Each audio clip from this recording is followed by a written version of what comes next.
Ladies and gentlemen, ATDF everything in that shelf presentation.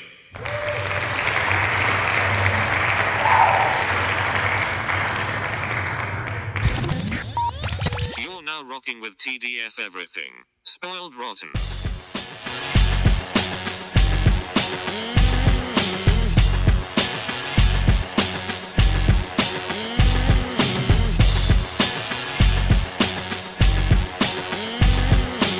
Spoiler alert. Welcome back, everybody. It's me, Daniel, and there's no Ben on Spoiled Rotten. Good. Hooray. We have a very special guest today, Michele. Hello. Hello. So we're kind of, as you know, Michele, as you are one of the three people who listen to the show, we're going and revisiting what Ben and I deem to be like the classic almost said video game, comic book movies that kind of came out before we started doing this podcast in 2015. And when this airs, it will be the week that we do Blade. And the director of Blade only did 4 movies, one of them being Blade and the other one being the movie we're going to talk about today, League of Extraordinary Gentlemen. And we're going to just see, this isn't a movie that everyone loves, so I decided, why don't I get my good friend Michele to talk about it with me? You suggested the movie, but it really works out well for the timing of this. Before, how do I want to do this? Yeah, I guess before I say whether or not I like this, and you say whether or not you like this movie, I just want to make it clear, I had never seen or heard of the graphic novel this is based on by Alan Moore, and I still haven't. So that should kind of let you know where I'm at with this, which is I don't get what everyone hates. I had a good time.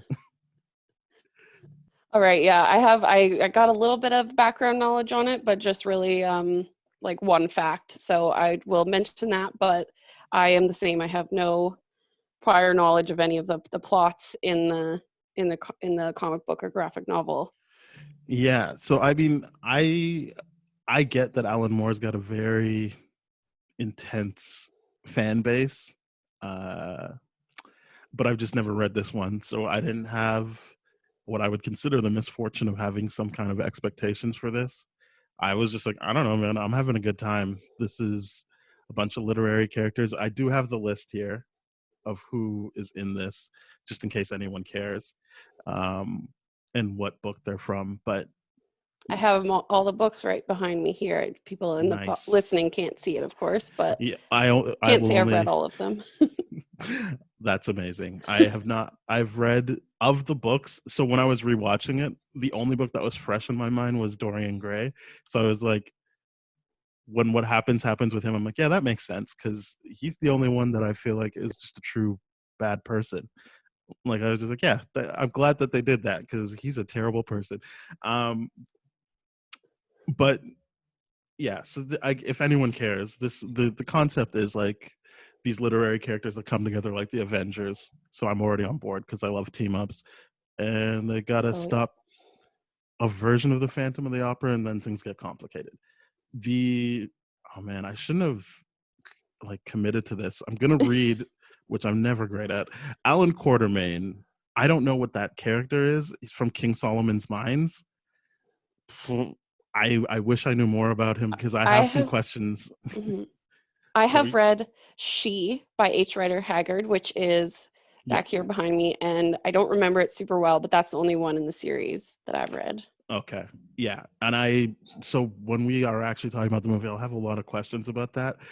Then there's Mina Harker from Dracula, Henry Jekyll, and Mr. Hyde, which, before we get into that, don't you always regret that it's not Dr. Hyde and Mr. Jekyll?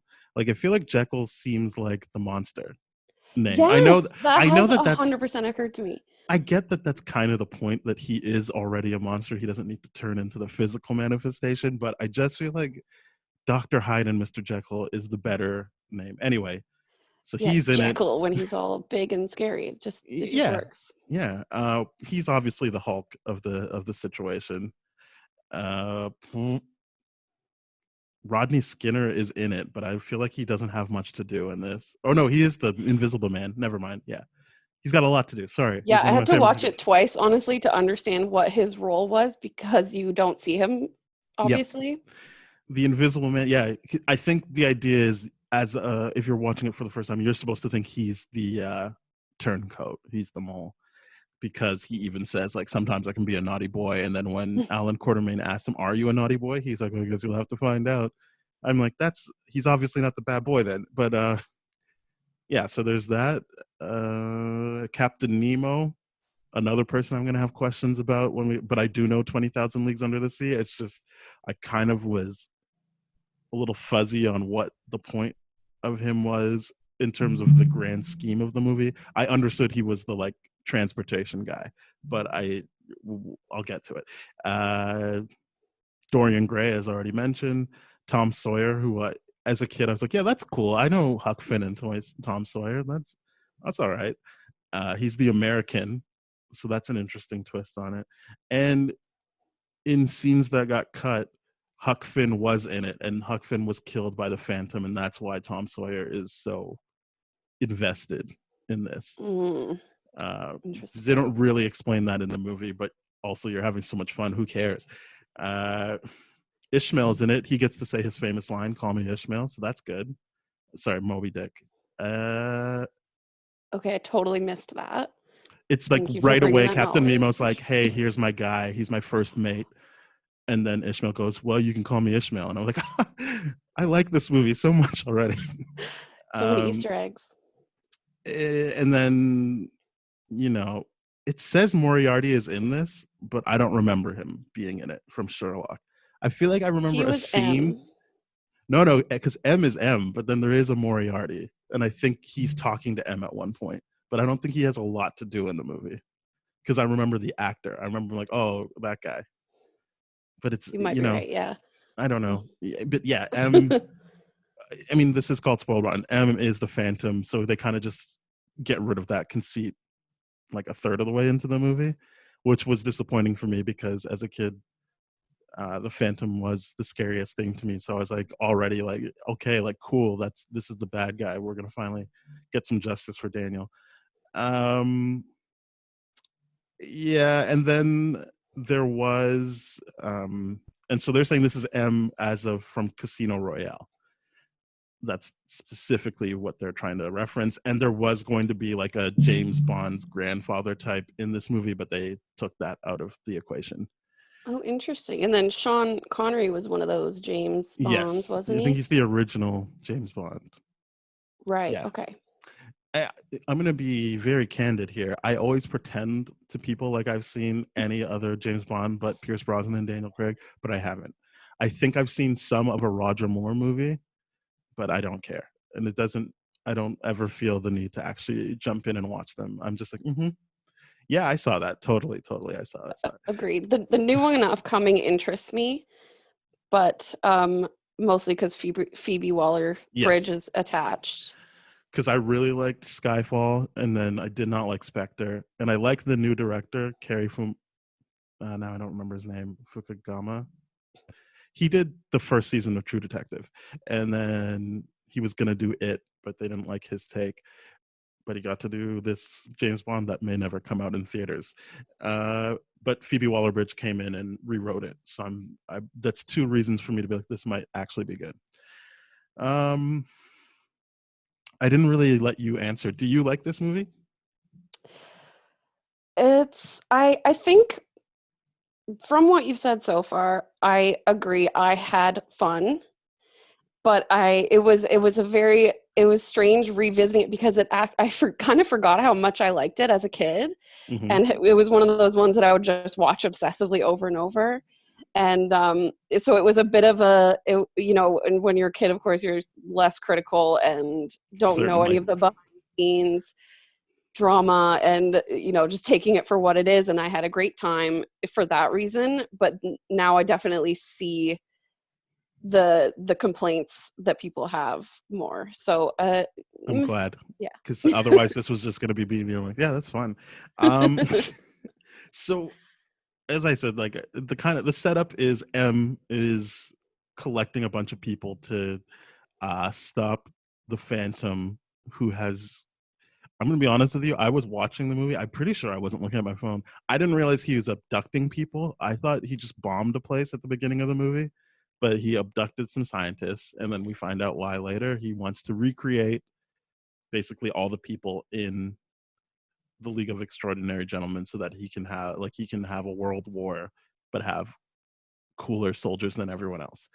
My question, like the first question I come up against, is: did he explicitly say what the point of Quartermain and Nemo were? Did did he want Quartermain's accuracy or something? Like, it just seemed like everyone else, and I know Tom Sawyer just joined in, so he wasn't accounting for that, but and Dorian Gray was always working for him. So like, I get the whole wanting a bunch of Mr. Hydes, wanting invisible soldiers, and then vampire powers. But is there something specific about Nemo and Quartermain that makes them like useful, or they just wanted to add Not more heroes to save the day? not Quatermain from what I remember, but Nemo. I remember when towards the end, jumping ahead a little bit, when he has the little box of tricks that he's going to imbibe or whatever to become Right. super duper. Like, does he go fast or something, or is he just strong? I was wondering that as well, because when he was talking about the box of tricks, he said that basically the science-y brain of Nemo. But then there was that one part seemingly out of nowhere that Nemo is cutting up the big version of Mr. Hyde. Right. Yeah, he's like really fast. he's really going for it. And I was like, do they explain that this is what they want from him? To your point, like, yeah, they could use his mind for creating things, because I really liked the car. I wasn't a fan of this, what did he call it, the Cutlass of the Sea or whatever, the Nautilus. The Nautilus. I didn't like the love the look of boat. it. The boat was my I like the idea. favorite character. Okay, fair enough. I like the idea of it, but I was just like, it's so big. Like, I don't feel like you get the like claustrophobic team building stuff on such a big ship, even though that is what they used it for. I just felt like it's so big. They could have their own movies all in that thing by themselves. That's why I liked the car initially, when it was a smaller team, and I was like, yeah, like, that's how you bond. Like, you get crammed up in the back seat of that thing. And I kind of like that they were like, what is this? He's like, it's an automobile. They're like, yeah, what is that? I was like, you guys are so dumb. Eat your heart out, Elon Musk. Exactly. That's the only person I know who invents stuff. I don't know any. So there you are. I was just, before Quartermain and Nemo, I was like, if you just like that they're like good at what they do, you could just teach people to do that. You don't need their blood specifically, or like anything from them. Adding them just is securing your loss, because then they're gonna be like, oh, this is how we win, and then your plan is done. Well, maybe this is a good time to bring this up, because what I learned was that Sean Connery was a producer on it, and so the very minuscule fact that I learned about the graphic novels is that Mina and Captain Nemo are more like the leaders or the main characters. So it's almost like he inserted himself. Yeah. So he did a Christian Bale, because that was the problem with Terminator Salvation, was they were like, do you want to be the Sam Worthington character? And he's like, I'll only do this if I'm John Connor. And they're like, but that's not a thing, because there's no point to him in the movie. And he's like, well, you better make it. And then you get Terminator Salvation, where I'm looking at it being like, why are there two heroes? There should just be one of them. And to the point of this movie, yeah, if he's saying, I don't want to, because when I was looking at the covers, because that's as much research as I was willing to do, it did look like they were really positioning Mina as the leader, just visually, because I didn't read anything. I just saw the covers. And I was like, is Quartermain like even in these things? Because I got the sense that also in this movie he wanted to pass a mantle. Is that what he does for Tom Sawyer? Am I forgetting this already? Yeah, I would say so. And then, but I mean, then there's that one weird scene at the end where you're like, oh, is he coming back to life for no reason? I don't know. Yes, I But think that was for a sequel. I'm apparently, assuming. apparently in the comic, he's also an opium addict, and And he Sean Connery, refused. Yes. yeah, Yes, he refused to ugh, do that. Sean Connery, what is he doing? That is a weird refusal because I'm like, what does it matter to you? Yeah, What is like? No one's gonna be like, oh, it's because he's an opium addict. That's why he did. That's why he did this yeah. movie. Although I can't deny when he was super dismissive of Mina, I was like, is that because that's how he's like in real life? He must be. I get, yeah, because there's that famous interview where he's like, yeah, it's fine if you hit a woman. Well, he doesn't volunteer it, but when he's confronted, he's like, I don't remember Yeah. saying that, but I believe that's true.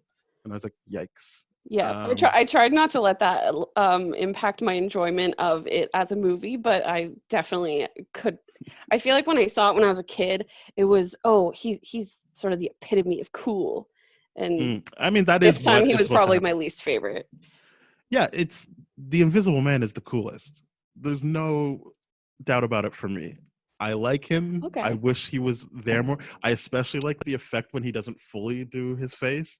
I know that probably sucked for the actor, but like, because that is something I did learn through IMDb, that his agent was like, you cannot take this role. You're just not going to be on screen for half the movie. He took it, and they say he's a fan favorite, but I feel like that's very like low praise for a movie people hate. Um, but I liked him a lot. I don't know who my actual favorite was, but I just liked how fun he was, and I liked the look of when he kind of just puts a bit of paint on, so you get the concept of where he is.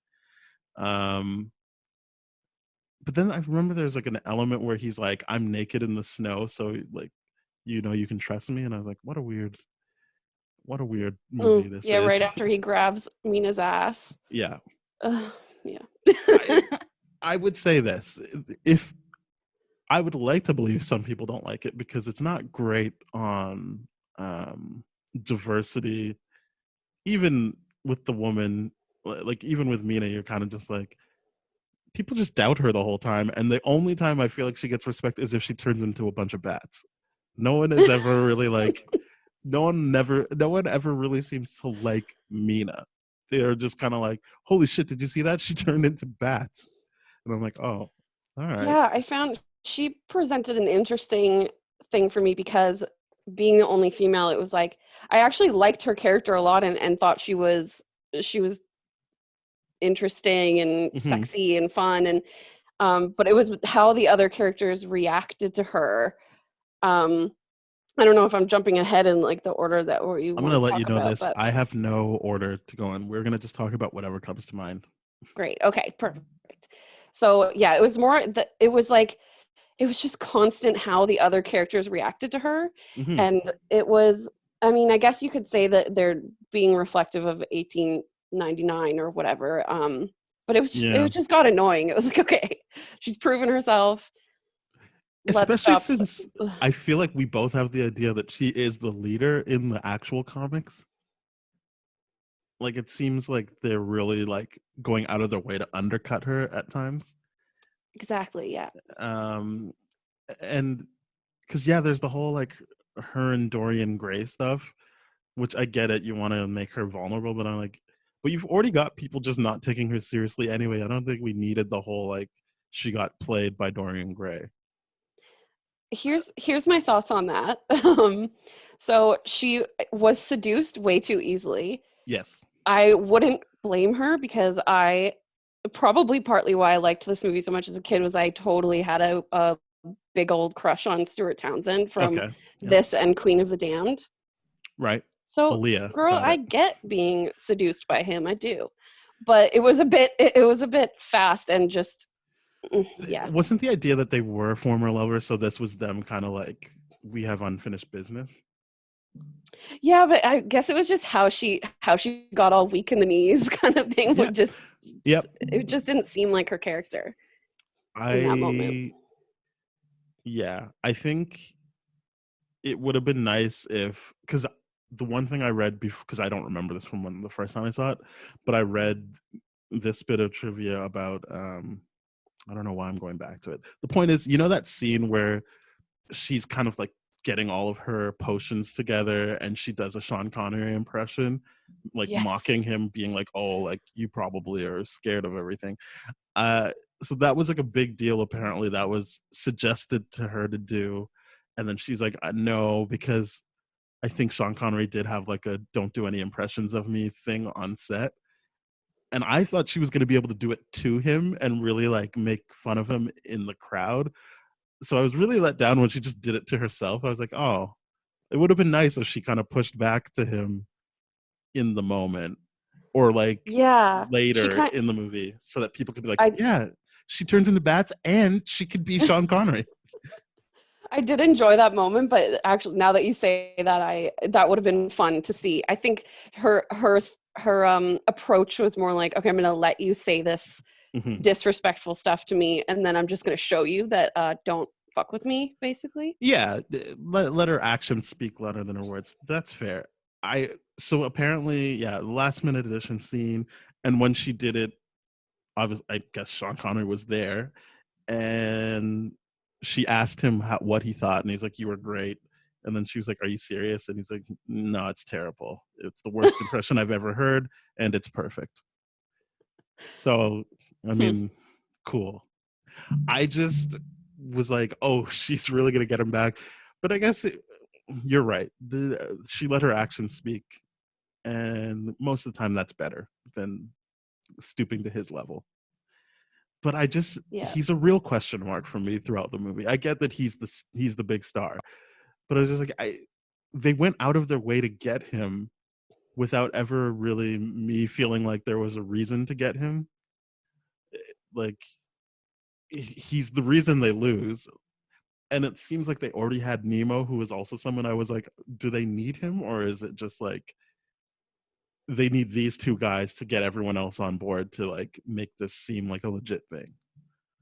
It was Yeah, I wish I could answer that question. I don't know what they needed him for at all. And I think all I can see it is that they wanted to have the sort of main characters within the team up be the two, white guys in the American, especially. And like I read that they put Tom Sawyer in the comics is not very present from what I read. okay. So that's what They I thought. inserted him Okay, that's what I thought. for I was like, youth appeal and American I mean, it audiences. worked. It worked for me. Unfortunately, I was like, Oh yeah, no. like I get it. As like when I first saw it, I was like, yeah, I know who Tom Sawyer is. But I think you're right, because I don't know why. Like I must have looked into it after I saw the movie. That was my memory, that he's not really a part of it. But then I was watching the movie, I'm like, oh, is it just that he wasn't supposed to be a part of the team in the movie, but he's in the comics? But you're okay. You're confirming he's not really a big deal in the comics. I guess the idea would be he's like the Felix character in the James Bond movies. Like he's doing his own thing, and they're the like European presence. I'll pretend I know what you're talking about. Oh man. Okay. Do you know the Daniel Craig James Bond movies? I've seen Casino Royale and that's it. Okay, so Casino Royale has an American character when he's doing the the actual poker game, and it's played by Jeffrey Wright. So that character Oh, in I the love him. books, yeah, so that character in the books is usually like he's around, but you would never do like a full on story with the two of them. He would just kind of weave in and out of the story, being like, okay, yeah, you guys are MI6, I'm CIA or whatever their secret services. I'm really bad with that kind of stuff. So I'm assuming that's what Tom Sawyer represents in the comics, is just like the American version of whatever the League of Extraordinary Gentlemen are doing, that kind of weaves in and out of their stories. You always got to That's have one American, at least. that's what I say every time. I was watching Braveheart and I was like, you always got I to have one American. I have some thoughts on what specifically to do with him I think could have made the movie better. Should I wait till the end to No, let's Okay. hear them. So with him, first of all, I feel like sh- I've seen Shane West in a couple of other things. I mean, of course, he was, the teen Ocean's 11. dream boat or whatever. He's in Ocean's 11. I think so. I think he's part of the group of like people that Brad Pitt is teaching poker. Okay. I I will have to revisit that, but I It's great. remember him in Of course, A Walk to Remember. I don't A movie I remember still how good haven't his seen. acting was, but what the thing I remember him from the most was Get Over It. Have you seen Get Over It? Yeah, is that with Cisco or is that Yes. I okay? love that movie, first of all. Okay, yeah, that one's Worth Cisco. revisiting. Yeah, Yes, and Shane West plays this he does a fake English accent, and he's just like this real douchebag, and I found it very enjoyable. But then I just found his acting in this movie was not No, good. Even though just the way he moved and his facial expressions and his line delivery, and you can't blame him for having silly lines, but what my but he doesn't what sell them. my yeah, and they all kind of have silly lines, but for some reason, especially when Stuart Townsend as Dorian delivered those kind of zippy one-liners, Hmm. I really enjoyed him doing it, and I really did not enjoy Shane West doing it. And I don't know if it's because Dorian Gray is supposed to be sort of smarmy, and Stuart Townsend just sells it. And Stuart Townsend seems like he's having so much fun with it, whereas Hmm. Shane West seems like he's trying too hard or something. I think, yeah, maybe this is like him feeling like this is his comic book franchise. I don't know how many actors cared about it at this point, but like at the very least, it's probably a big paycheck for him, like a bigger one than he's usually had. And so, like, I've heard director, and I don't know what happened on this. I know most people just say it was mostly the director and Sean Connery who didn't get along. But Mhm. I've like, it seems like he was at the right age where he'd be like, I need to like make a stance in every scene I'm in. And then maybe that's what you're seeing is him kind of sticking out because he's not actually like working with his scene partners and he's just trying to like put his stamp on everything. Yeah, I don't he's know. just acting so hard. And Because I when remember, I sorry, what were you going to say? oh, I was just gonna say, if you'll allow me a little fan cast Oh, moment for here. sure. We love fan So casting. it occurred to me out of the blue when I was watching one of his scenes. I think that what would have helped make this movie just better overall would be because his character was probably one of my least favorite parts. I'm glad that you had fun with it, but I just like was making fun of him in my head the whole time. And I don't know if this is controversial to say, but what would have made me enjoy his character and accept him more as an addition to the team, um, would be if they had waited a few years to make the movie, because what I read was that the comic wasn't even out yet when they started making the Okay. movie. So um, they could have had a bit more time to understand the source material and not go so off the rails about it. But that they also could have had Hayden Christensen Well, post that's Revenge of the Sith. And wow.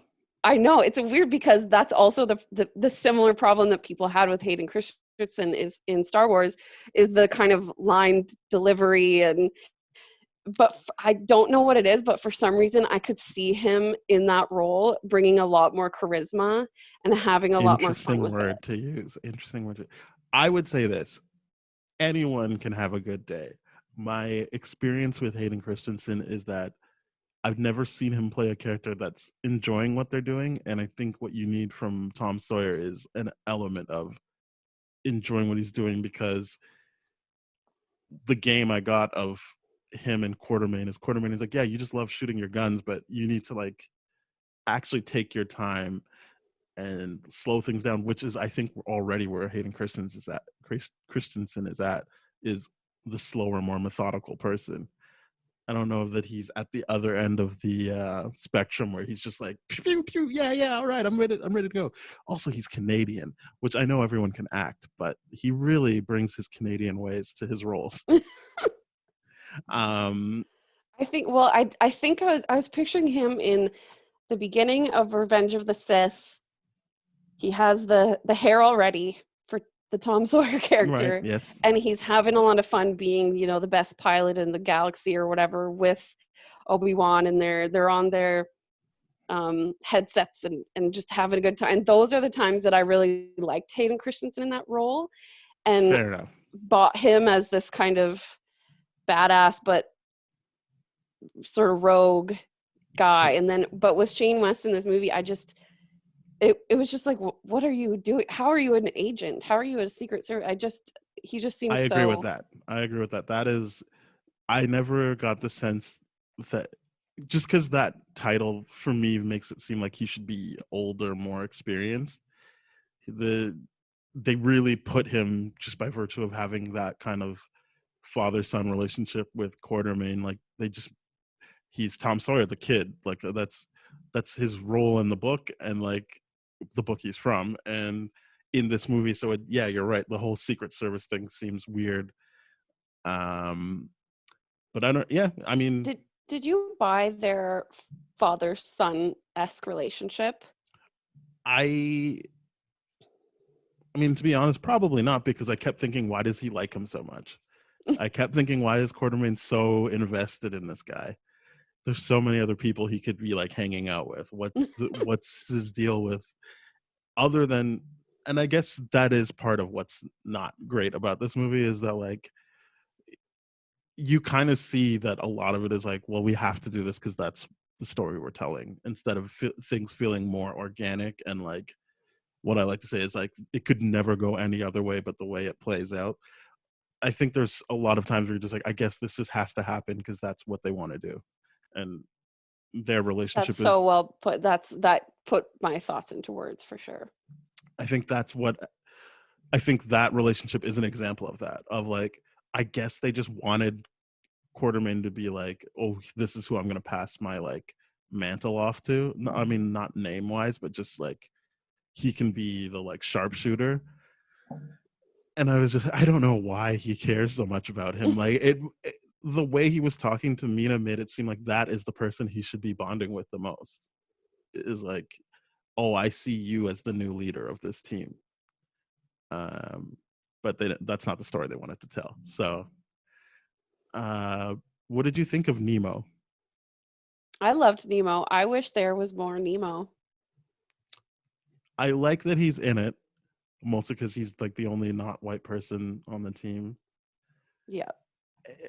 But there is no but. I just wish there were more like uh, complicated name aside. Like if they got Huck Finn's friend Jim, not the first part of his name, just Jim, maybe he could have been on the team. Like he could have been the American presence and Nemo. Really mix things up. No Tom Sawyer. Um, I've never read Tom Sawyer, so I don't know the characters, but well, there's a character. Please excuse my French called Nigger Jim. Uh, okay. so I was like, maybe they use him, but just call him Jim. Don't call him Okay. his like his name. Now I get it. And I was like, maybe that could be the American thing. Like he is supposed to be a runaway slave, so like, I mean, how did he get there? But maybe on a boat. But like that's like you can introduce him or something. Um, Well, and you and Ben have talked in your last or one of the Superman episodes about like kind of revisiting older movies and struggling between judging them based on our standards now mhm. or how they represent the time. And it yeah, I was trying to do that as I watched it and just thinking if they did this now, there's so many other things that they could do Yeah. to make it more diverse and just yeah, And I think they probably would commit to Mina being the lead if they did it now. I hope so. Um, well, I didn't even know that they put it out before the comic book, and I feel like that would help too, right? If they knew that like people are reading it and liking it, they could trust that they could keep Mina as she's still the only woman, so like you don't have to worry about boys being like, what? No way! Like there's other people they can like if they are so dead set on not liking the female lead. Um, but I would hope that they'd see like, oh, okay, she's the lead, she's the leader. Even if you wanted to do the movie as how she becomes the leader, that's fine. But I would hope that they would stick to that. And I think, yeah, it's 2003. I don't know why I'm saying that. Like we're so progressive now, but like there is an element of like I think that's around the time they would have felt like Nemo's not enough, especially since he looks and like you can't help that with the actor, but like he does seem, other than the turban, which I feel like that was them really signifying, he does seem kind of white passing. So I was just Yeah, like, I had to look up the actor because for a second I heart skipped a beat for a yeah. second there. Another funny, I don't know if it's funny. Another interesting IMDb fact: they went to get dinner one night, and they went to an Indian restaurant, and the owner of the Indian restaurant knew the actor playing Nemo from, I'm assuming, Bollywood films. So they got to, I mean, I feel like they would have eaten for free anyway, but they got to like get very specific service because they were like, oh, this guy's a legend. Like, we want to really give him a good time. So that's nice. Oh, happy story. Yeah. So not funny, happy story. But yeah, I think you, I'm glad you're listening. But yeah, this with Superman and everything, it's kind of like, is it okay to judge these movies by our standards now, or should we just, because that is my, and this isn't me having an answer. I feel like specifically when Ben was talking about how Lois Lane gets treated, I'm like, I don't know, like, am I doing too much sticking up for it by being like, oh, that's just the time, that's the best it can do? I don't know. This Do I? movie, sorry. Nor do I. Okay. It's a question I ask myself, but I try to sort of do both. I try to enjoy it for what it is and look at it with a critical eye, but it's a balance. I would say if I was just going off of storytelling alone for this movie,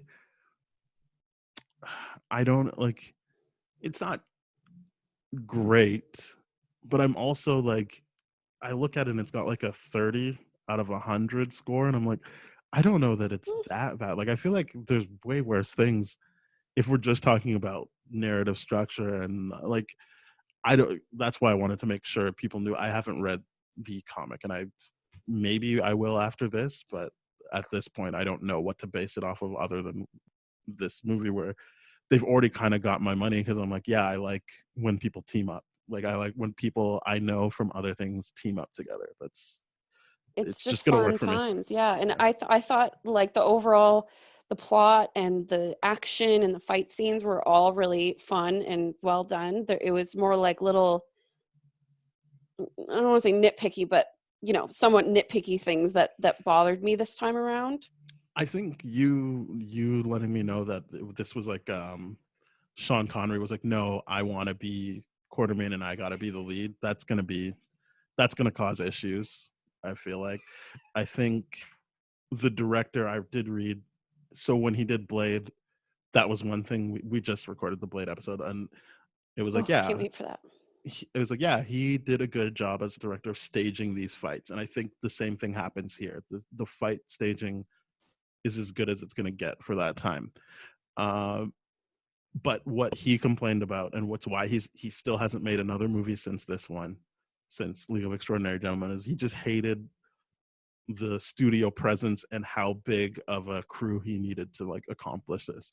So I guess you're seeing someone who doesn't know how to handle the scope of something like this, or the responsibility that comes with getting that much money to do something like this. So that does factor in, I guess, as well into like why this isn't a loved movie. There, people had an issue with even getting it done, let alone like any kind of logic flaws or unfaithfulness to the source material. Exactly. And I think it's interesting too that both Sean Connery and Stuart Townsend were supposed to be in Lord of the Rings Mm, not so long before this movie. And I think with Sean Connery, he said that he didn't understand the script, so he passed on being Gandalf. that sounds like him. You shall not pass at being Gandalf. I mean, although obviously Ian McKellen It was great. I'm glad he did passed. it. Yeah, he did it. And Stuart Townsend, I believe, was actually cast, but then just before they started, they realized that they wanted someone a bit older. So that, because he was going to be Aragorn. Wait, that's not the name. Yes, did I say that? Yeah, he was going to be Aragorn. Oh, I did get the name right. I'm going to You be honest with did. you. I really took a shot in the dark there. What's the actor's name? The ones who actually plays Aragorn, Yeah, Viggo Mortensen. that's it. I wasn't going to get there, believe it or not. I got Aragorn, but I couldn't get Viggo Mortensen.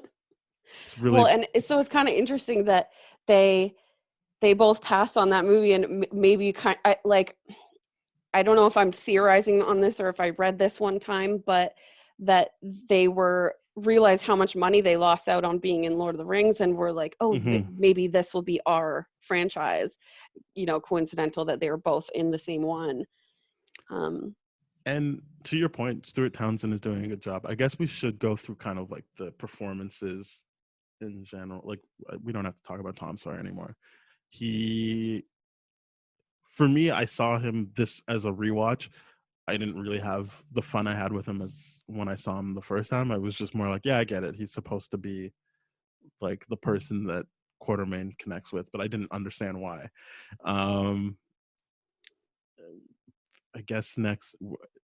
I've said everything I have to say about Nemo. He's a cool character. I just didn't understand why they involved him, especially since him and Quartermain together are the first people we see recruited, and also the only people that didn't need to be there and undo everything for the bad guys. But don't you think that without Nemo's wild and crazy inventions, that I don't know. I mean, I guess I see what you're saying, but I just enjoyed Nemo so much and wanted more of him. And I'm glad also he's there. Just his style, the drip. The look, yeah. I don't know if I could get away with saying that, but yeah, the look he has is great. Don't get me wrong. I'm saying I'm glad he's in the movie. I'm saying if I'm M trying to put this whole crazy plan together, I don't get the logic of having those two people in there. Especially since but what about, didn't he steal the idea of the Nautilus? It wasn't that why did they steal the plans for the boat and then make a bunch? I feel like they stole elements of maybe that's it. They just needed him because their getaway was parts of the Nautilus. They dismantled it basically, and that's how they were like getting away, and that's how they moved to Mongolia or something. I think that's because that's where they end up, right? I don't remember. I don't remember. But yeah, I think you're right. Nemo is just access to vehicles for M. I think for us as the audience, it's just a great character, fun time. Yeah. Good for fighter. M, you're right. He is a part of his plan is using that technology that no one else has to get to where he needs to get to start setting up the other bombs. So you're right. Yes, that's how Nemo factors in, and I think we can both agree Quartermain is just there because Sean Connery insisted. Yeah, I don't know what his role in the comics is, but in the movie it was just because it would be one thing if they were like, oh, this guy is, even though you already have Dorian Gray and to an extent Mina, this guy never can die. This guy can always just like regenerate. It would be one thing if they were like, that's what we want from him.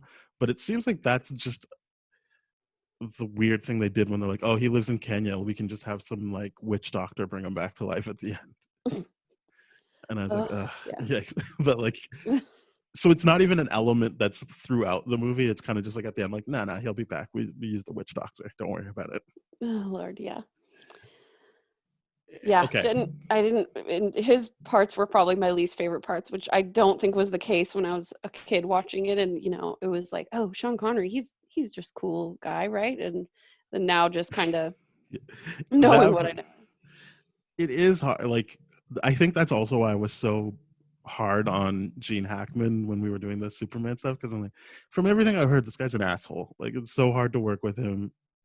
I'm like, I don't know. And I don't even think he's that great as Lex Luthor. But those episodes have already been done, so we don't have to talk about it. For Sean Connery, the same thing. I'm like, I get it. He's James Bond, and I feel closer to him as Indiana Jones' dad. But like, I don't care. I don't. That's only going to get him so far in 2020. Like, I don't. Well, and then speaking of that, Alan Quatermain was I'm guessing direct inspiration for Indiana Jones, right? Had to be.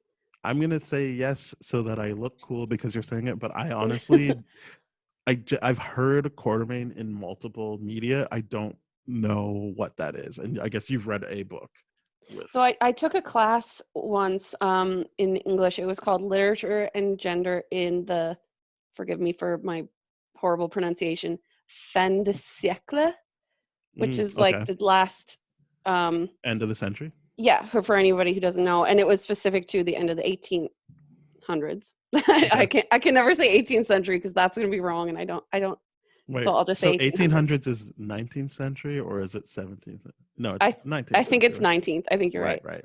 Okay. So this class, the funny thing about that class was every single one of these books that I still have now was from that class, and every single one I read, I was like, oh, I know them from League of Extraordinary Gentlemen. Okay. Every single one. And then, but for his character specifically, like, couldn't tell you any specifics from the book, but what I remember learning about it was that he's kind of just representative of that notion of masculinity back then. Okay. Like the height of masculinity was like the English gentleman who also goes on adventures into the Deepest, colonized darkest Africa. Yeah, exactly. And basically trophy hunts and like, yeah, so Yeah. it just makes it hard to like his character at all in general. It is a weird thing. Hopefully people like listening to this episode give me some kind of clue as to like this is the point of him, or this is why you would add him, this is how he's used in the comics, because like yeah, it's just, especially since they started making it before the book came out, like who cares about having Quartermain? I guess the idea is you only get greenlit for that much money if you've got Sean Connery attached to your movie, I'm assuming is the idea. Yeah, And I'm I sure the could see director that. hated that too, because he already was upset about all the stuff that comes with the money, plus Sean Connery. Yeah. It is what it is. Like I've never been like wowed by a Sean Connery performance. I feel like he's one of those guys where like I understand what I'm gonna get out of him if I'm watching a Sean Connery movie. He's not gonna try and change his accent. He does what he does. So cool. What's the other guy named? Jason Fleming as Dr. Jekyll and Mr. Hyde. He's good. Is he good? I thought he was really good. I like the Hyde look. I really, it's a weird Yeah. look, but I like it. And the transition from one to the other was, I thought, really well done and actually kind of scary. Yes. You know, when he was turning from one to the other, it was cool. I like that a lot, and I liked that they kind of had that thing where they can talk to each other. I don't know if I like it better than how they do it for Bruce Banner and Hulk in Infinity War and Endgame. Like, just I like that it's like no, they just have a conversation with each other. And he can use his reflection. Yes, yeah. I thought that the cinematography in that was, I don't know if that's the right word actually, but it's the word I would use. It was a cool visual. Yeah. And with that actor, did you know that he plays Azazel in X-Men First Class? That's the only thing I know about him, is that he is in every single Matthew Vaughn movie. That's his lucky charm.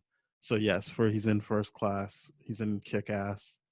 He's just so most importantly, he's in Spice World. Is that a Matthew? Oh wait, no, that's just No. a movie he's in. I was like, wait, did Yeah. Matthew Vaughn direct that? Yeah, greatest movie of all time. He's good. I liked his Jekyll. I liked his Jekyll a lot, and I did like that they were just like completely different characters. There wasn't some element of like, oh, he's just doing a toned down version of Hyde, because I guess you meet him as Hyde first. Right. He does a good sort of sweaty, stressed out, angry vibe. And but then also I could see his heart, and I feel like I could see the sort of battle going on in him. Yeah, that's what I feel like his acting took it more seriously than some of the other characters. I agree with you. I think he is trying to do something, because like I don't know if you still want to talk about Mina, but I would say she knows what movie she's in, so her performance works. And I think what Jason Fleming is trying to do is like make this something deeper than it is. I'm fine with that, but like he's not doing what most other people are doing in this movie, which is just like, it's just a fun thing that's happening. We're gonna be a bit like we're gonna mug to the camera a bit. Like he's really trying to be like, no, like I feel this character's pain and all these demons he's got going on. Totally. But it doesn't throw like it doesn't. It's not like he sticks out like a sore thumb in the sense that like I'm like, oh wow, they need to tone that down. It's just he's doing something different, and I like it. Agreed. Who else is on the team? Mina, I feel like we talked about her, but the one thing that I actually really enjoyed her character from beginning to end, except that I found she did a lot of like elaborate hair flips and stuff that seemed like maybe she was being encouraged to be super sexual, which nothing wrong with that, but it was a little bit I know what you mean. male gazy, you know? Oh, 100%. That is, I would, yeah, I don't have any rebuttal against that. It's just like, yep, this movie, I guess for, again, probably a studio note of like, let's crank that up a bit with Mina. I don't know. Another vulnerable moment here.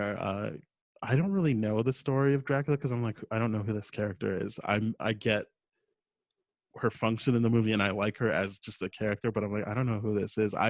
My memory was that she was somehow related to Van Helsing, but I think I'm thinking about that Van Helsing movie with Hugh Jackman. Yeah.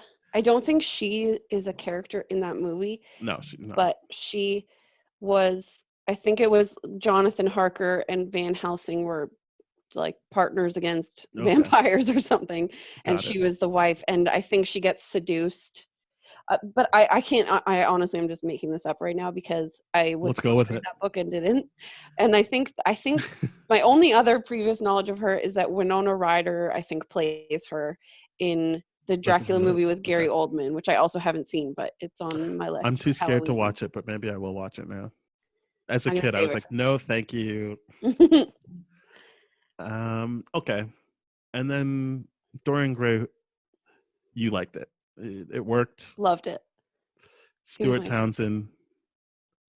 I like his name more than I like him. That's not to say I don't like him. I'm just like, I don't have any kind of affiliation with him other than it's a face I know. I've only ever seen him in Queen of the Damned and this, but really enjoyed him in both of those movies. And I think the thing for me is that, I sort of mentioned it already, but he has a lot of the one-liners that they could have been super cheesy if someone else was saying them, or maybe you found them cheesy too, but for some reason I just couldn't help but laugh. Like even when they do their whole villainous explanation video, classic, and then he ends it with that. Bon voyage. Honestly, so as much as I like in the moment like that villain video, I was like, is this a video or is it just an audio recording and we get to see a cool representation of the audio recording? In general, I think that is, but I feel like that's on me, not on the movie. Anytime they actually were dealing with what the villains were doing, I just tuned right out. I was like, I don't know. This isn't I had to watch it twice because of that reason. I kept tuning out the first time I watched it. But like now that I've rewatched it again today, and I kind of can't help but love a good villain explanation, even though it's a silly trope kind of, but I like this explanation because it's not like they're wasting time. They've left the recording. They're already going to do what they need to do. So it's not like, this is them spreading out time and giving the heroes a chance to like undo what they're doing. It's just like, this is already in play, so like this is what we've done to you, bon voyage. I was just saying, like, I didn't understand if they could see what I was seeing or if this was just a nice perk of me being the audience member, that I get to see this cool representation of what's going on. And overall, I was also like, I don't really know what they're doing other than making copies of them. Like, I didn't know they stole a bunch of scientists to work on this. I didn't know they stole their wife and kids. I didn't know any of that. I was just like, yeah, it's M, and he's gonna start a world war. Yeah, to be honest, I still didn't even remember that until you just said it. Yeah, it's yeah. I I think just with Dorian, I just enjoyed, maybe I'm just biased because I have a big old crush on him, but I just thought he was a great villainous, but still charming, and just loved his line delivery, and especially the one where um he stabs Mina when she's on the Oh, you bed, like and that one? I I always thought I was I gonna nail you I again. half hated it and half, like, I couldn't help but burst out laughing at it Okay, because it was fair enough. just so shocking. And I was like, you know what? If anybody else had tried to say that, I wouldn't like it. But for some reason, it just got me. It's it was something that stuck out because it was like, is that what anyone would say back then? Even like, I always thought I was gonna get a chance to nail you again. But I mean, yeah, I think what works for that is that, like I said, the only movie that, or sorry, the book that's in my head is Dorian Gray. So like, I liked what they borrowed from that, and just I'm doing half the work for them and be like, yeah, he's a bad guy anyway. Like, he in the book, like, he's not nice. He's just this horrible person. So I was like, yeah, okay, I'm on board for this character. I like what they're doing with it. It is a good use of Dorian Gray for what they're trying to accomplish in this movie, or what I think they're trying to accomplish, which is like, let's use characters you already know and then like tell a new story. But the nail you thing was kind of like, wow, they really went for it. Like, that was just them being like, this is just I would assume whoever wrote it, they're just like, no, that's just a good line, we don't care, like, it's Yeah, going in. that was an example of me just having fun and not thinking too hard about it. But I also loved, there was just such a tiny moment where he was in the midst of plucking his eyebrows. And then something else happens and it goes to the next scene, but I just loved that little moment. He's a I also standout like the character. effect of him dying, like when he sees his own painting, and like that, all the stuff that happened to the painting happens to him. I was like, this is really cool. The only thing I was like, why does look surprised by what's happening? Like, I didn't read it as she was surprised. I or read it at, well, a little bit, but I read it more as she was like, I've done this and I had to do it, but now I'm sad because we had a past or something, and I'm okay, kind of fair enough. wide-eyed about it. I mean, that's very nice of her, considering he tried to stab her and then made a sex joke when he tried to stab her to death. I'm glad she still had some compassion for him after that. Or maybe she was passed out and didn't hear that. But like, Yeah. I was just like, I don't know, man. Like, he deserves to die. Okay, Yeah, for sure. I think you're right. Maybe she just was like, oh, that's too bad. I thought it would just kill him. I didn't realize it would hurt him. Because I was just like, what did you think was going to happen when you showed him the painting? That he was like, oh my goodness, I've been a really bad person. I think, you know what, I should change my ways. Let's run away together. Wait, did he not tell her that that's how he could die? I thought I feel like he implied it, but I think all he said was, I dare not look at that painting. Like, Oh, okay, you it's might be gone right. because I wouldn't be able to look at it. And so to be clear though, I also wasn't fully paying attention. So he might have explicitly said, it will kill me if I see it. See, that was another bit of inconsistency throughout the movie that just annoyed me, was that there was multiple times when the characters knew what was going on but then acted like they didn't. So for example, during the whole villain explanation part, they say that they stole the invisible guy's skin and the Mm-hmm. various things, but yet during the big fight scene at the end, Tom Sawyer doesn't know that the invisible person he's interacting with might not be Skinner. All right, because he's like, Skinner, why are you doing this? He's like, why would you Yeah, assume I'm Skinner? yeah. And then Nemo does the same thing with the With the big sort of red Mr. Hyde guy. yeah. He's like, "What is that? What?" Right, like, he's like, no, I get it. You guys stole his hide stuff, but like, me as the engineer here could not fathom a world where you would engineer another hide. What is going on here? No, you're right. There's definitely stuff that's missing, and I don't know if that's kind of like down to reshoots and someone was just like, whatever, like this, we got to put this in because the studio asked for more action, or we got to change the ending because no one likes it, Yeah. and it doesn't line up. But you're right. It is not a perfect movie. I guess my thing is like, I don't know that it's a horrible movie either. I just think it's not Yeah. great. No, I'm on the same page. I think it gets a bit too much hate, more hate than I think it deserves, but I do think Yes. it's not amazing. I Yeah. and there were a couple of like continuity errors too that I don't know if that's nitpicky. I don't even know if you I guys have want to hear talked them. about continuity stuff on your podcast, but If I remember I it, I talk about it. all right. So the first one is I don't even know if this is a continuity error, just a plain error, but the grave that Alan's son, well, we later find out that it's his son in the grave. It says Quartermain, and his name is actually Quatermain. Right. You just pronounce Quartermain, but it's Quatermain. Or Yeah, I like don't there's know. only the one it's not quarter, it's quarter. Yeah. So they spelled it wrong in the movie.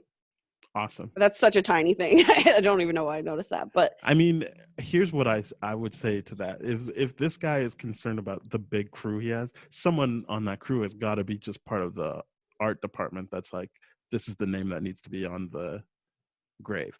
Also, didn't he say it's his son-in-law? Didn't he say like he was hunting with his son-in-law? So why would his son-in-law have his last name? did he? Oh, I thought it I, was just I've his son, but I don't honestly, he remember. does say son and son-in-law at some point, so I don't know. Okay. Maybe it's two different characters. Again, I kind of tuned out after. So I was like, I get it. This is he's using Sawyer as his new son-in-law. I don't. Who cares? But I'm pretty sure he said it. He is in retirement. This was the um compromise. He's like, fine, he can be out of retirement, but not because he's an opium addict. It's just because he's sad about the death of his son. I feel like it's son-in-law, but who cares? Whatever. And so then he's telling Tom Sawyer that story, and I feel like when he's telling Tom Sawyer that story, he says son-in-law. I remember because I was like, oh, wait, what? And then later in the movie, he just says son, and I'm like, I can just conceive a world where he just sees him like a son anyway, because especially back then, he would have been like, great, there's a man in the family now. But it's weird that yeah, they would his son-in-law would have his last name. So maybe that just proves your point that it's just his son. Yeah, I'm not sure on that. The only other continuity error that I noticed was Mina's hair. I feel like I can't remember what episode, but I do feel like Pauline maybe noticed something like this in movies versus Matrimony at one point, but the hair went from curly to straight to curly in like within the Yeah. same scene. So I don't usually notice stuff like that, but for this movie, I just remember seeing like stills when I was trying to look up stuff while watching, and I'm like, but doesn't she have straight hair in this movie? But yeah, she just kind of has curly and straight hair for whenever they feel like it. Yeah, and it within the same short period of time. If it was Mhm. just, she had styled her hair in the ice cave somehow, cool. But like it was like when she was having the fight with Dorian, her hair was curly, and then he stabbed her, nailed her to the bed, and then when he found her again, it was straight. Yeah, you're Never right. have been so disappointed since the Starbucks cup in Game of Thrones. Oh boy, we can't talk about Game of Thrones. It's they were hurt my feelings. And, um, the you're right. That is something that I normally don't notice, but I noticed in this movie. I was like, why is her hair different all the time? But I think we're kind of getting to the idea that they did not have a continuity person on set, or people were like, let's just get this done. Who cares?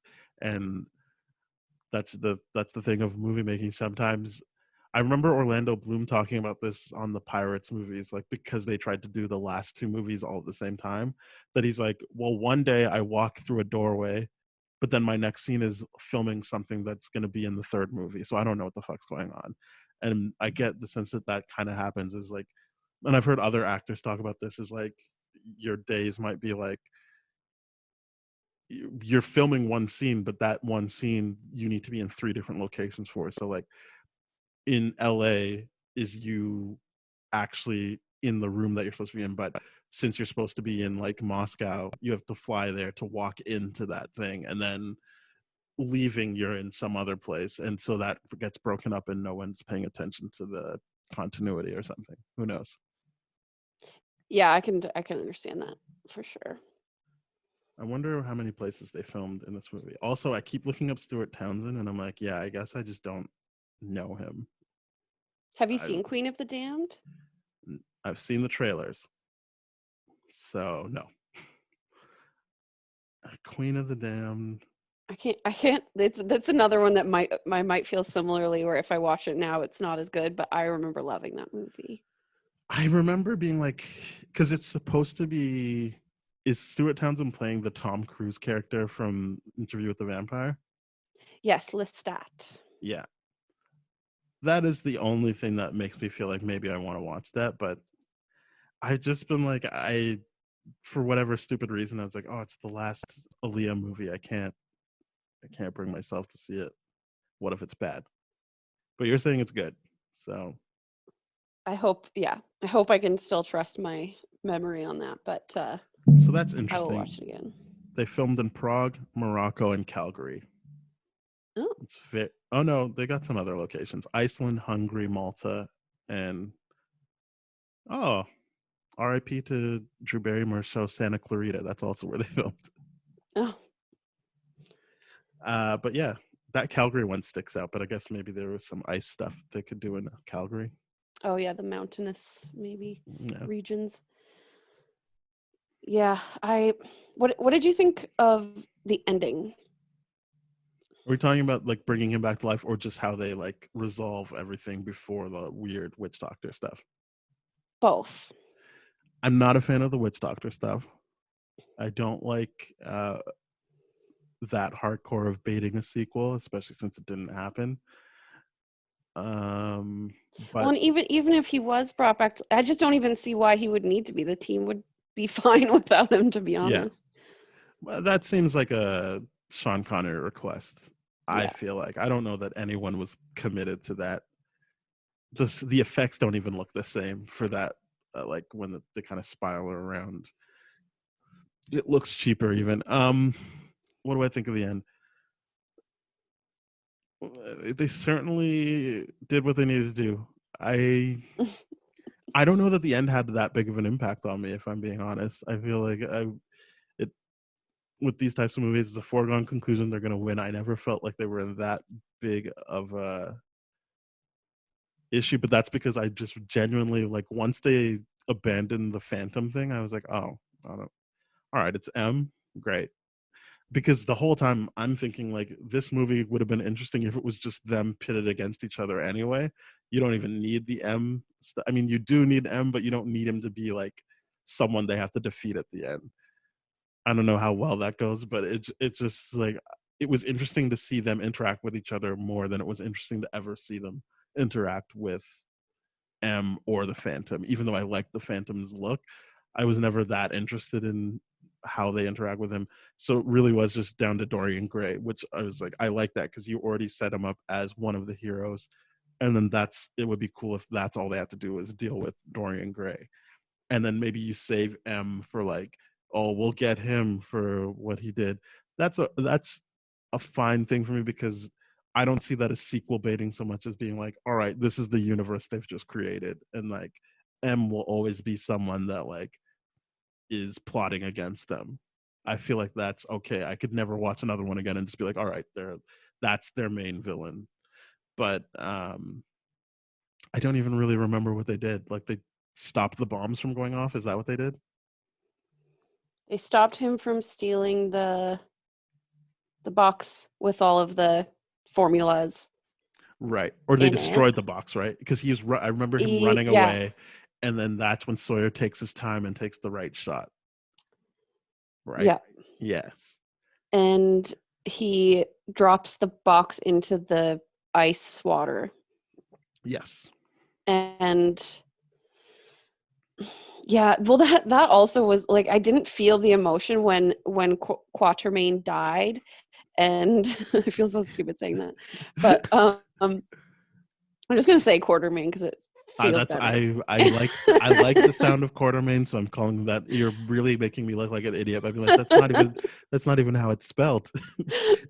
uh, so I just did not feel the emotion in it. It was like basically he was like the world is or the century is yours, and then dies, and then Tom Sawyer kind of just stands there, and it was He's like, like, I mean, cool. you could shed a tear or something, make me believe it, you know? Hmm. I think you're right. I certainly was like, my memory was that he's alive at the end anyway, but I guess it was just that when I finished the movie, I was like, oh, they just imply that he'll come back. But yeah, I didn't really feel anything when he died this time. I was just like, oh, okay. Yeah. And I also, as someone who likes to think they know how movies work, I was like, it seems like he's just gonna be done with this by the end of the movie anyway. Like he's really leaning into this Sawyer thing. Yeah, I agree. And I feel like the one thing that I liked about the end is I was, I felt happy that the team was all still together at the Hmm. end. They didn't break up the band, and they were just going to go on adventures on the Nautilus. And I like to think that since we never got a sequel, that at least one of those adventures involves Nemo inventing jet skis, and Amazing. they just ride around on jet skis and have fun I in the want them to have sun. more fun. Yeah, they deserve it after saving the world. I think. Yeah, My they thoughts did. exactly. I think that's the other thing is that I'm like, this is 1899, so a world war is still gonna happen. Like it. I think the timing of the movie also made me be like, they're just saying that they stopped one of the bad guys from creating like super soldiers for the world war, but I guess the world war is still gonna happen, which sucks. I wish the movie kind of like leaned into now the war won't happen. This is an alternate reality where this war will never happen. I guess it already is an alternate reality. I'm done talking. Well, it kind of made me think at first of like Wonder Woman and Captain America, the first Avenger, but they were being inserted into a war that was already happening, whereas in Hmm. this they're making up one basically, Yes. so it's kind of different. So yeah, I wonder where that could have gone in future sequels, or where it did go in the comics, which apparently the final League of Extraordinary Gentlemen issue was or is going to be the last one that Alan Moore writes. Okay. I don't know if that's already happened, but I could look it up, yeah. but I don't want to. Well, because I think what I want to do is just try and read the first issue and not know too much. Fair enough. I have a hard time reading comics and graphic novels. I think I have to be able to picture it in my head and not look at the picture, but I respect it as an art form greatly. And most of my favorite movies are based on Graphic novels. comics. So what I do, I use the Comixology app because it, depending on the comic, it can kind of feel like it's animating it for you. So you're like, where everything is going. And then I use scores to movies to like really sell the whole, um, it's like a cartoon thing for myself. Oh, that sounds so fun. That's so elaborate. Yeah, it's a way you can view it so that every time you tap, it goes logically to the next part of the what are they called now? Panel. It goes logically to the Right. next part of the panel that you need to see. And if you're doing it at the right pace, it's smooth enough that it does feel like it's somewhat animated. Um, and obviously the music helps my brain kind of fill in the gaps as well. So like it's everything but, and so the part that you get to fill in is the voices for the characters. You can't really fill in the visuals, Right. unfortunately, Fair which enough. is your thing. But I it's how I've read most things. Right now I'm reading Batman Earth One, which is what they're saying the Robert Pattinson Batman is based off of. I mean, I've already read enough of it to be like, I see that all the characters they've casted are in this, and I can see where they're going with this. So that's interesting. Um, but since I don't really have anywhere to go anymore, I work from home. There's no real time to read it anymore. we'll see. Right. Do you think, I was just listening to your Batman most recent episode, and you were talking about how being cast as Batman is such, or I don't remember exactly what you said, but you're just talking along the lines of how people already know this character so well. Hmm. And I was wondering if you felt the same about these characters too. Like, did you feel like they should have done more in depth, gone more in depth with each character, or do you think it's fair to assume that everybody knows the I would gist? assume that based on who they were targeting for this movie, there probably should have done more work to like truly highlight who these people are. Because I think, yeah, like it seems like it's targeting like teen boys because there's no swearing in it. There is no like blood or overt sexuality. So it seems like that's who they think the audience is. I don't know how many of that. And when I say that, I mean like what Hollywood thinks are teen boys. I don't know how many of those people they would assume know all of these characters, specifically Quartermain. Like I knew Captain Nemo when I saw it. Again, I think I was a bit older than the audience they were trying to hit in this when this movie came out, but still, like, so I knew Captain Nemo. I understood the Call Me Ishmael reference. I don't think I knew about M at the time because I wasn't that into James Bond, but like everyone else, I was kind of like, just for the time. And I knew the concept of Dorian Gray, but I hadn't read it by the time the movie came out. So I think everyone else, I was just kind of like, yeah, I guess I've seen this, but I don't really know who these people are. Unlike a Batman, or I mean, that's kind of what the fun of Avengers or Justice League is like you're like, these are all these people I already know, and now they're meeting, and we're gonna watch them work together, which is different from this because I don't think they do a good job of building up who those people are. And still to this day, I don't even know who Quartermain is. Yeah, agreed. I like that take. I could have used a bit more relating to the characters as individuals. Like if even if it was just like, here's a dossier on this person, and then like if it was more of them capturing the people that they needed to be, because I think they only ever are like, let's go get Dorian Gray. Do they even say that, or does he just kind of like, I'm not part of this team, and then he is? The only person they try to go get is Mr. Hyde. Everyone else, it's kind of like we're recruiting them, but you never really get a good sense of who they are in terms of literary history. You just like kind of like, we need the gun guy, we need the monster, and here's Dorian Gray, who's possibly immortal, and the invisible guy. And it seems like Mina just shows up because she's like, I can do it. Since they were expecting a man, would that be her husband? And she's like, oh, he's dead. Yeah, and then they wanted to use her to get Dorian to join, but even though he was Oh, clearly okay. already He's already in. on Well, board, I guess they needed her vampire yeah, that's blood. what they wanted. Okay, I get it. No, yeah, I just think it would have been nice if the conceit was more like, for the first bit of it, is like, we need to, even the way they did Suicide Squad, which I had fun with, but I understand like it's not everyone's thing, is like some version of like, here is who this person is. And then for anyone who knows, it'll be like a cool Easter egg of like, from something you know from their book. And then people can base it off of that. But I didn't think there was enough done to like make it clear who these people were. Agreed. All right. Are you ready to rate this movie? Yeah. Me first? I'm You a little first? I just want you to know, no matter what you say, I already have my grade in mind. So you should just go first. Okay. I'm gonna say 6.5, I think. Interesting. I think Well, just this is not the great. I can't go up to 7, but not as bad as people thought. yeah, so this is the issue. Yeah, I think I'm going 6.5 as well. At the beginning of this conversation, I was like, it's probably a 7. But the more we talk about it, the more I'm like, it's a 6.5. I dropped down to 6. I couldn't go down to a 6. I feel like I've said this before too.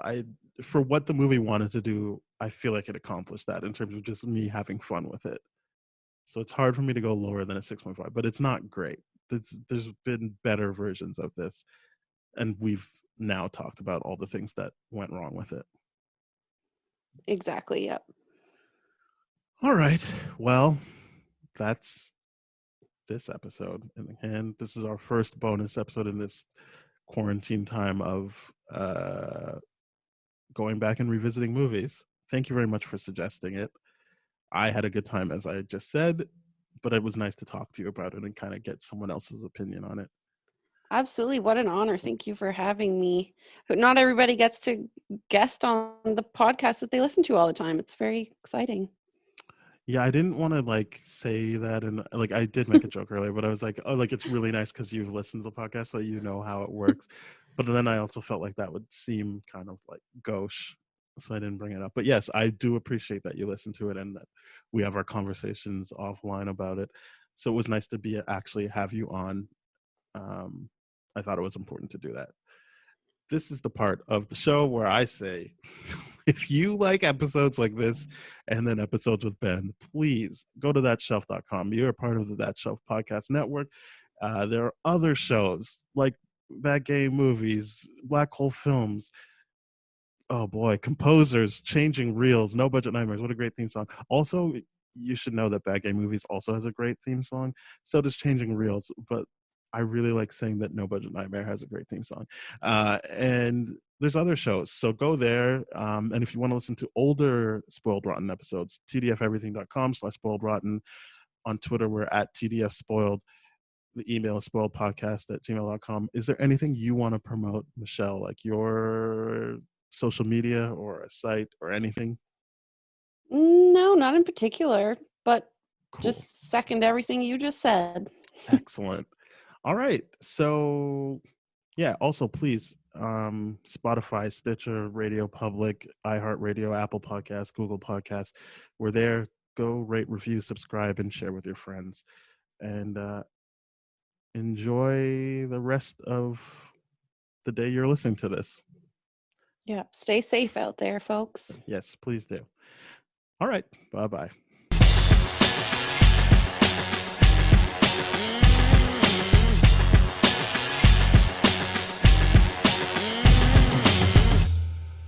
This has been a TDF Everything production, brah.